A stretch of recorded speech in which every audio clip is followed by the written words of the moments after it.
managed to do some shoppings for their family? Great, only 2%. You have to do justice to Bangkok. Who managed to catch up with emails? What's wrong with all of these development workers? You don't let your inbox have any rest at all. But that's, such is life. We all have to juggle with so many things. And thank you for yesterday. You were really focusing on the entire process we've had together. I've seen so many people trying to pull in more chairs into the breakout sessions. You were so engaging. You were so active in your participation. So for today, let me welcome you back to our day 2, and especially to folks who are joining us live on the line. We're here with you. We wish we could have you join us, the special Romvung or Lamvung. There's, in Southeast Asia, people pronounce it differently. Last night, there was a group that was really excited at the cocktail reception. It was a special Southeast Asian solidarity dance. So that was the only thing that we couldn't manage to broadcast for you folks on the line. So I hope all of you managed to get good rest or enough rest, and like me, that you are really excited for this day too, which the team have put together this day too in ways that would try to connect all the colleagues on a range of topics again, and focusing this time on track B on how to collectively work toward a just transition in the agrarian and food systems. So day 2 is designed slightly differently from day 1. Today will be, you will see more of roundtable discussions with speakers, with researchers, with practitioners from across spaces. They will be sharing and reflecting with all of us, and there will be more time, we hope, for interactions with those joining us online in the Q&A sessions and everyone who's in this room. Before we start the day, we did so much together yesterday. Let's hear reflection from our friends who were here with us. We would hear from 2 people who will come up here together. I'd like to invite them up on the stage. First will be Khin, Htet and Antoine, Deligne. Let me tell you who they are.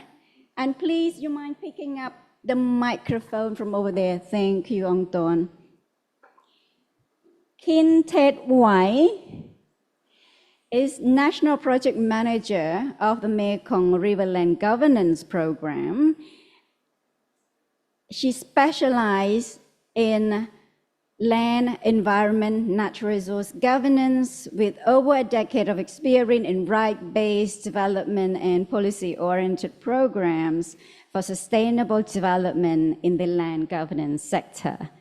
And then the person who doesn't need introduction, but I'm going to read his bio anyway, Antoine Deligne. He works for GRED, and he's also deputy team leader for the MRLG project. He started his tenure with the MRLG as deputy team leader since 2018. He leads the knowledge management component and has led the addition of the recent capitalizations of experience from the project. He is a social anthropologist and agronomist who has been working in Southeast Asia for more than 25 years. He is very enthusiastic, particularly about young researcher on land governance in this region. Ladies and gentlemen, let's hear from both Antoine and Khin about their takeaways from yesterday. Thank you very much, Soline. Before I start, if I can just make a small message. Yesterday, we just published the capitalization of experience of MRLG, and you can find that on on the website of MRLG, and you can also find the summaries on the table outside. So we are very excited to have that coming out, and we will discuss more about this topic tomorrow as well. But no, I'd like to start with a quote from yesterday. We had one of our partners here from Myanmar, Mr. Sodowa, who used a very nice quote, so I use it again. You can't go back and change the beginning, but you can start now and make it a good beginning or a new beginning. So I think for starting the day, it's a very good quote to have in mind. But actually, I will do the exact reverse of that, because I will bring you back to yesterday, and I will check if your memory is working. So did you have enough sleep to process all the information you received yesterday? And for that purpose, we will have a little Slido question. So now you are used, you know how it works. And if we can just show it, we will have a little quiz and see if you remember the information you received yesterday. So please just take the QR code, and I will, oh, it's Neil who is responding, is that? So if you get there, you should get a question. So I may mention the question for you. How many people depend on the Mekong River? And you have several answers possible. You can choose only one. And we see those who have is that the correct answer? It seems that all of you have the correct answer. This is a way of doing our morning registration. Okay, so the answer here that you probably choose is 70 million, and that was coming from the speech of the ambassador, the opening. Oh, sorry. Okay, let's move on. Don't worry. It's okay. So you remember from yesterday, 70 million people depending on the Mekong River for the livelihood. And this is among 340 million people in the greater Mekong subregion.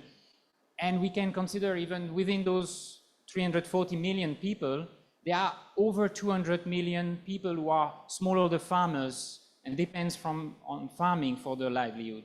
So I think, as the ambassador said yesterday, this is a very important figure we should keep in mind, and is useful also for today, actually.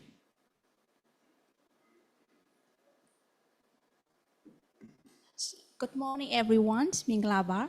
So let's move to the second question. It's very easy, I think. Many of you know the answer.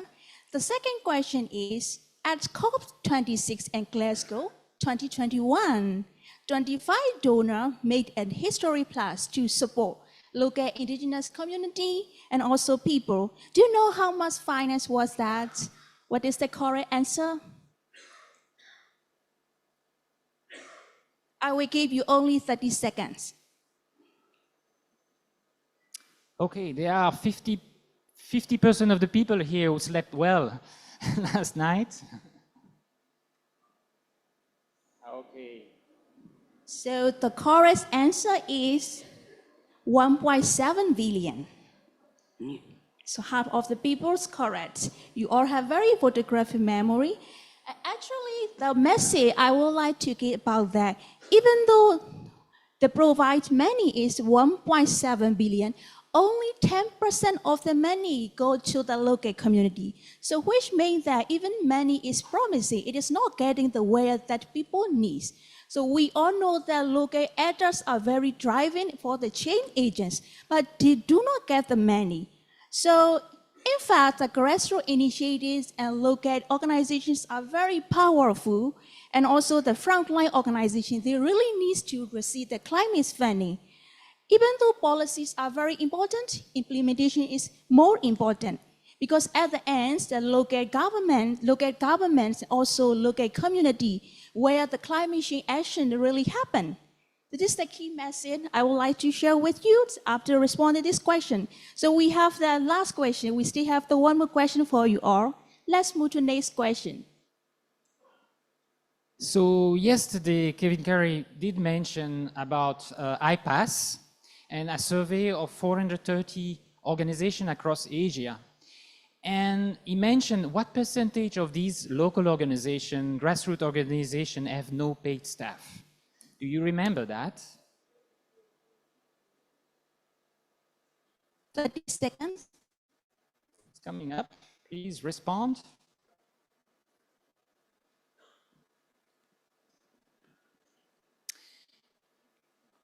And the good answer is 45%. So yes, still 50% of the people attended the meeting yesterday, I think, and were listening. But again, this is an interesting number because it shows how big is the need for resource on the ground. And we have stressed this need to channel more fund to grassroots organization. But we need to be careful here. We need to think about what does it mean actually to bring more money to these grassroots organizations who are based on volunteer work because they are not paid. And we have to remember that volunteer work is actually a good thing. It's something we should promote rather than change. We have to remember that money can have negative impact on grassroots organizations. They are not ready to receive money. And what happens if funding stops? What are their capacity to absorb larger amount of money and manage misuse of funds that you can imagine? I think this is still important for the donors. And if they recruit staff, they have paid staff, what is the relationship with volunteer? It changed the spirit. But we heard also from the panelists yesterday, there is a deeper risk that money is not a neutral artifact. It can transform how local actor operates. It can serve a different agenda than their own homegrown agenda, the agenda of the community they serve. And we have heard also that there is a risk with a mechanism, international mechanism such as REDD+, that we start monetizing forests. And that can actually be a bad thing. So let's really think about how we can channel resource. It's very important to channel resource on the ground closer to the people who have the solution, as Khin say. But we really need to think about how we do that properly. And Khin, you have some ideas about that. Yes, we all are full with problems, but there is no single solution. However, we consider what this could be a potential solution is the partnership approach. That's one of the key messages my colleague Ngeun highlighted during the panel discussion yesterday. The partnership approach. We have to work together with the indigenous people and local community, and also we have to work together with all stakeholders at the respective level, making sure that the sharing mechanisms, equally sharing mechanisms, are also decision making, ensuring also the gender equity to secure land and natural resources. So partnership approach is really key and crucial that we would like to highlight the key message for potential solution to address the challenges. And another key aspect we all have to consider about the intergenerational approach, which I mean that we have to knowledge transfer from the elders to the younger generation, including all different type of gender, youth, women, and children, because they are very powerful and frontline and who stand for the climate solution. Because this, we really need to use that ecological knowledge and also application combined with the customary 10-year system. You know, that rather than imposing top-down solution is never going to work on the ground reality. And also, I also like to, over to you, Antoine. Is there any key aspect you would like to add on that? Yeah, no, I like your message, and we have heard so much about that yesterday, about this importance of using local solution, local knowledge. At the same time, I like to remember to everyone here, let's not romanticize local communities or customary tenure. Yesterday in one session, someone was asking, I think Kevin was asking, but what do you mean by customary tenure? What is that actually? What do you have really in mind?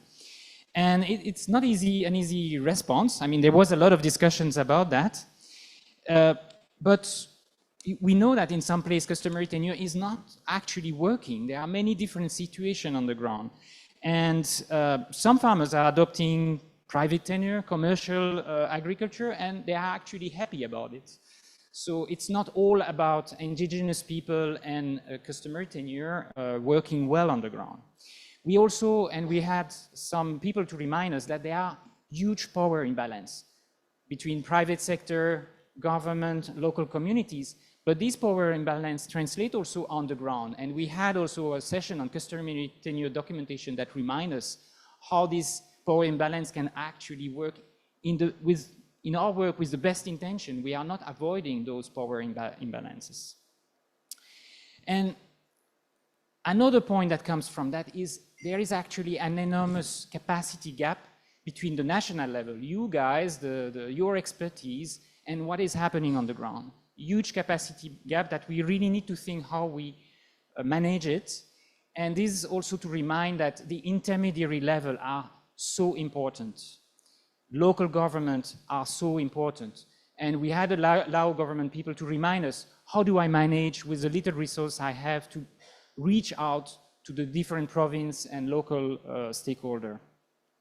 So yes, we have to channel more funds. We had powerful message about what is coming in front. We heard about reinventing the region in face of that challenge. And it's quite daunting actually.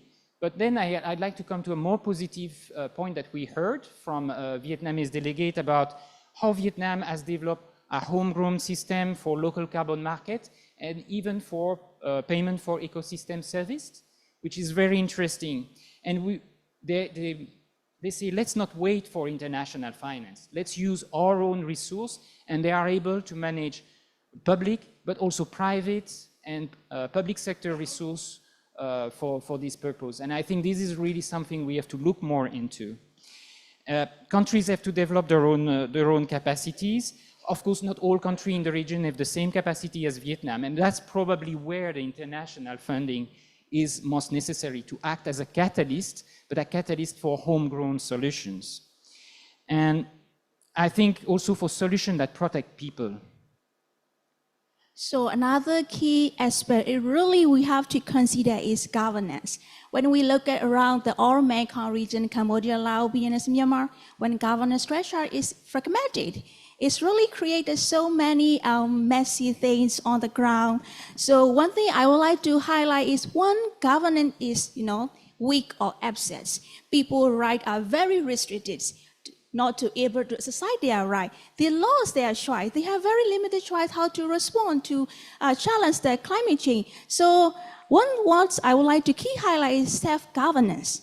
It's very important. Working together with the local community and IB. Self-governance means that local community have authority and autonomy. So when strong self-governance become, the community become empowered to secure their livelihood and also to protect and conserve their forests, also towards the climate resilient land governance in Mekong region. So in conclude, without land rights, climate solution is incomplete.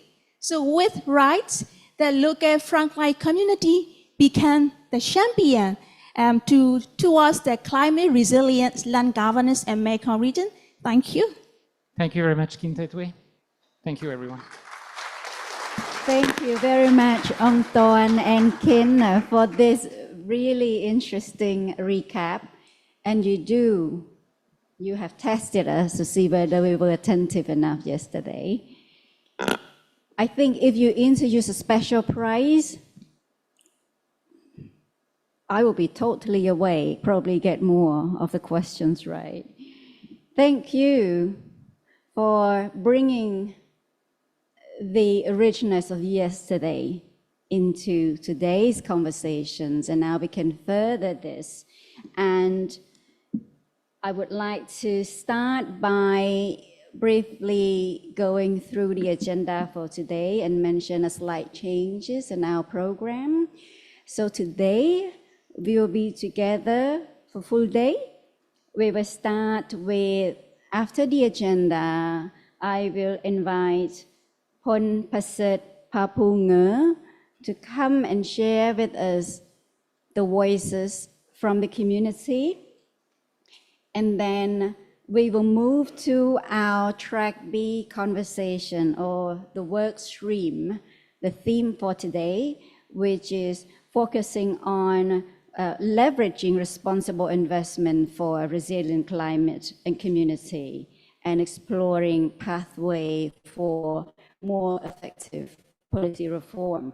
So that track B keynote panel, and that should take us straight to coffee break. After the coffee break, we will have parallel session. There will be 6 parallel sessions, and the parallel sessions will be focusing on empowering smallholder in a new shifting regulatory paradigm. And that will take us to lunch break. We encourage you to visit the marketplace. If you haven't done that, I still have a list of tea I want to buy from there.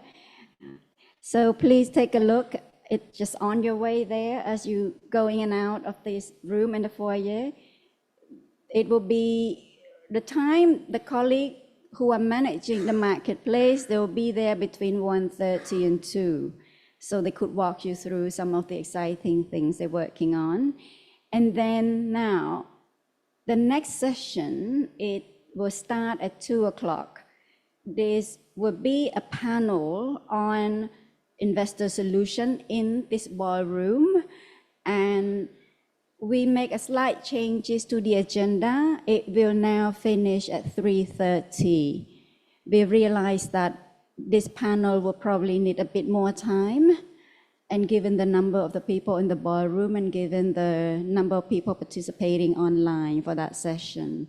So adjustment will be between 2 to 3:30 for that session, and then the coffee break will be at 3:30 p.m., 30 minutes, and then the last sessions of the day will start at 4 p.m. and finish at 5. So the last sessions will be the research showcase by our young academics.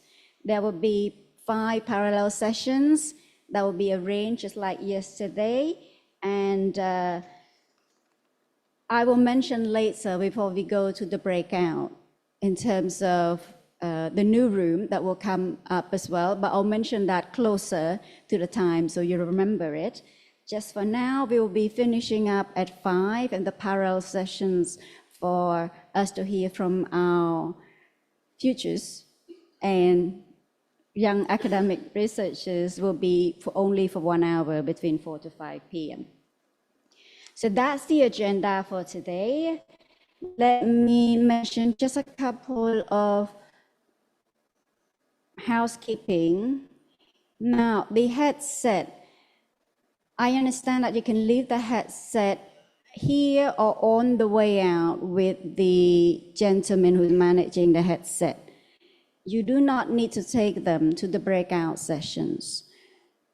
The breakout session, though, only have capacity for around 50 seats, and the headset will be arranged there for about 50 headsets. So when you go in, and if you don't need to use one, it will be helpful, just remove that and put it on the table of the panel speaker so most people could see it. So our colleagues who go around making sure that everyone get to have a headset, those who need it, they could see it. So just please put it on the table, and if you see the room is full already and you need to go, you still want to go in there, you want to bring additional headset, because the arrangement is only for 50 plus headset. Coffee breaks, 3 stations. You can leave throughout these exits as well. There are 3 stations, not just this one, if you like to have your coffee sooner. So with that, we will, that is the most important housekeeping announcement for now. There's a few other things, I'll mention them later on as we go throughout the sessions. Is there anything I missed on housekeeping for now? Okay. So then we will go straight to the next session, which is, yes, to have the voice. It's so important. We will have our friends, the important story from the ground. Phonpaseuth Phaphou is from Lao Farmer Association. She will bring to us the story of her community, challenge, success, their self-determined journey, and that will set the stage for our conversation for the rest of the day.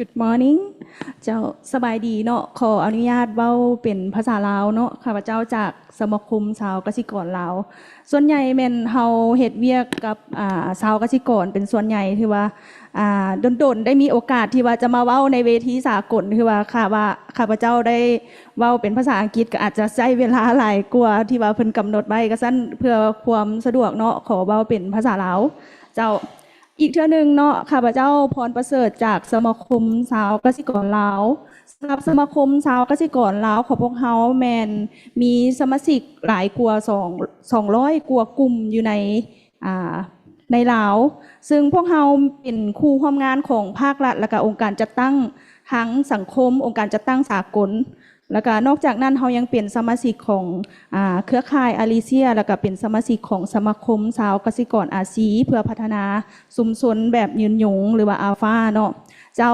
ในนามตัวแทนของชาวเกษตรกรลาวอิงจากประสบการณ์ที่ว่าข้าพเจ้าได้ลงไปเฮ็ดเวียกในเขตชุมชนอยู่ในภาคเหนือของเราชาวเกษตรกรส่วนใหญ่แม่นพบกับปัญหาผลกระทบจากการขุดค้นการสัมปทานขุดค้นบ่อแฮที่ว่าอยู่ในพื้นที่ใกล้เคียงกับการเขตการผลิตของชาวเกษตรกรซึ่งปัญหาดังกล่าวได้ส่งผลให้กับชาวเกษตรกรที่ว่าอยู่ในเขตนั้นได้รับผลกระทบอยู่ในพื้นที่เฮ็ดให้ดินสวนของเขาเจ้าได้รับผลกระทบดินเซาะเจือนแล้วก็มีเหตุการณ์ที่ว่ามีดินยุบเนาะฉะนั้นปัญหาดังกล่าวนี้มันบ่ได้เป็นเพียงแต่ผลกระทบทางด้านที่ดินแต่ว่ามันเป็นผลกระทบทางด้านการผลิตและก็รายรับของชาวเกษตรกรนำอีกด้วยเนาะซึ่งชาวเกษตรกรในเขตชุมชนเนาะก็เจ้าบ่ค่อยฮู้เกี่ยวกับสิทธิ์หรือว่าขั้นตอนในการเจรจาต่อรองหรือว่าห้องทุกข์อันนี้คือว่าเป็นปัญหาหนึ่งที่ว่าชุมชนของพวกเฮายังมีข้อจำกัดเนาะถึงว่าพวกเขาจะมีกฎหมายหรือว่าข้อมูลต่างๆแต่ว่าในชุมชนเองก็เจ้าก็บ่ได้ฮู้เกี่ยวกับขั้นตอนวิธีการพวกเขาบ่ฮู้ว่าก็เจ้าสิเรียกร้องสิทธิ์แนวใดก็เจ้าสิปกป้องสิทธิ์ของตัวเองแนวใดเวลาได้รับผลกระทบจากบรรดาโครงการพัฒนาหรือว่าผลกระทบต่างๆเกี่ยวกับเรื่องที่ดินในเขตชุมชนก็ถือว่ายังมีข้อจำกัดเรื่องความรู้เนาะฉะนั้น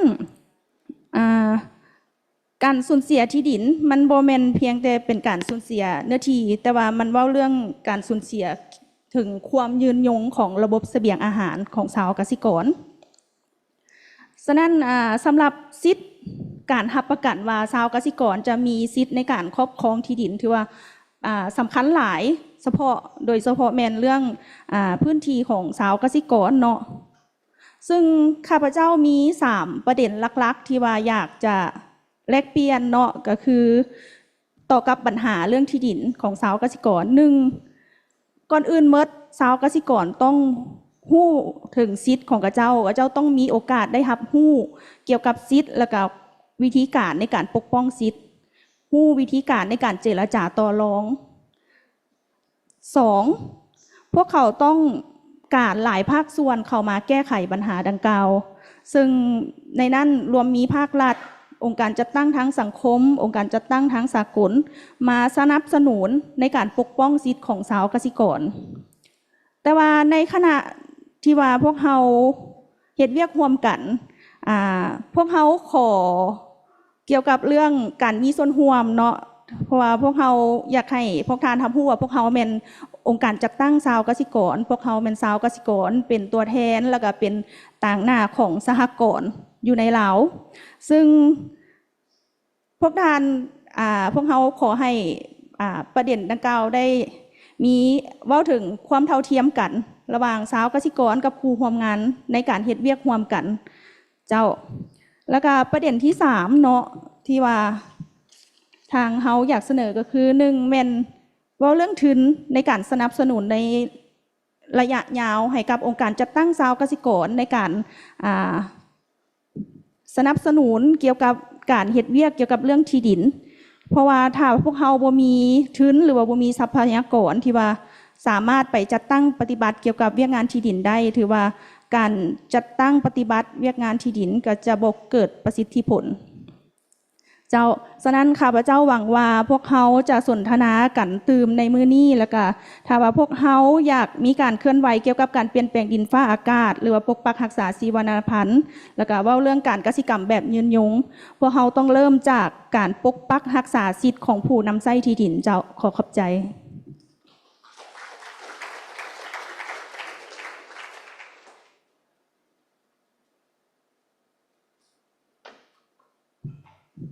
Thank you very much, Phonpaseuth. I think what you just said is going to ground us, our conversations and reflections for the rest of the day. Without further ado, we're going straight to our keynote panel, which will bring 4 really experienced people to this conversation, and it's been put together and facilitated by Naomi, basic trainer.